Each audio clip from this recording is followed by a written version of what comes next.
up, everybody? Welcome back to the lawn. I want to do another little check-in. I just posted a video from a couple days ago when it stormed, talking about the benefits of nitrogen and why Mother Nature's rain is always better than your tap water, your city water out of your spigot, whatever it may be. I want to, first of all, it's a beautiful day. According to my watch, it's 64 degrees right now. The humidity is up. We've got possible tornadic storms coming in, which is not good, but that's springtime for you. So I got some freeze pops for the kids. I am in my shorts, Crocs, and I will be maybe taking my shirt off here pretty soon.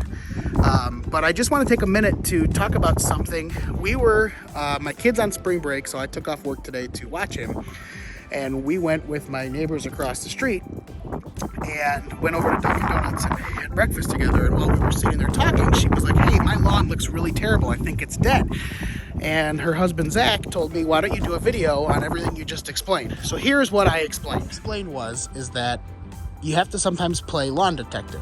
And they were not upset, but they were saying your lawn is green, it's growing, and all these things, which it is. It's greening up nicely, but I still have patches where it's brown. So some of it is desiccation, which is like dry skin, but for grass. The wind blows on it, and it's just a little dried up. That'll all grow out when you introduce some nitrogen. You start mowing, and it starts growing. That's where my kid's snowman was, and you'll start to see areas where snow was piled. When I snow blow, I aim this way with my chute. That's where all these brown spots are. That is where the snow laid down and took longer to melt. And that's why you need to get out and rake and blow your lawn, which Jeannie did across the street yesterday.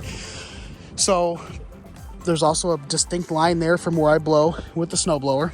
And Jeannie's house is right there, and she faces north. Where does most of your wind come from? What up, bro?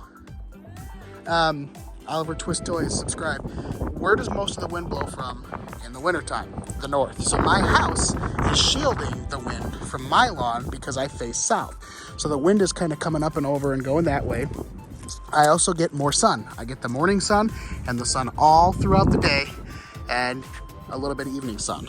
Northern facing exposures get the least amount of sun.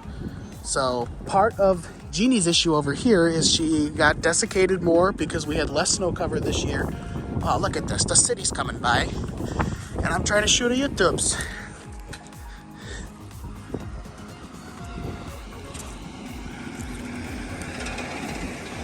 Oh, there's a pothole down there. What are you doing? So I get more sun, which is why I'm a little bit greener, but hers still looks good. So I get more sun than she gets, and I get less northern wind and less desiccation, and I fertilize super late. Hello, lawn tenants! Here, Subscribe to Oliver's Twist Toys! pick your popsicles, kids. Green. Oh, wait. Oliver, you're left with red. Subscribe to Oliver's Twist Toys! That's Oliver. His channel is Oliver Twist Toys. Brett, go ahead and see if Jeannie's got scissors. So that's part of the reasons why. I get more sun, I fertilize late, I get less desiccation. My snow melts faster because I face south and she faces north, so she had snow cover a lot longer. And I'm willing to bet a lot of these brown spots are where she had more snow cover. The areas where, her house is not blocking, the sun, like here, it's a little bit greener.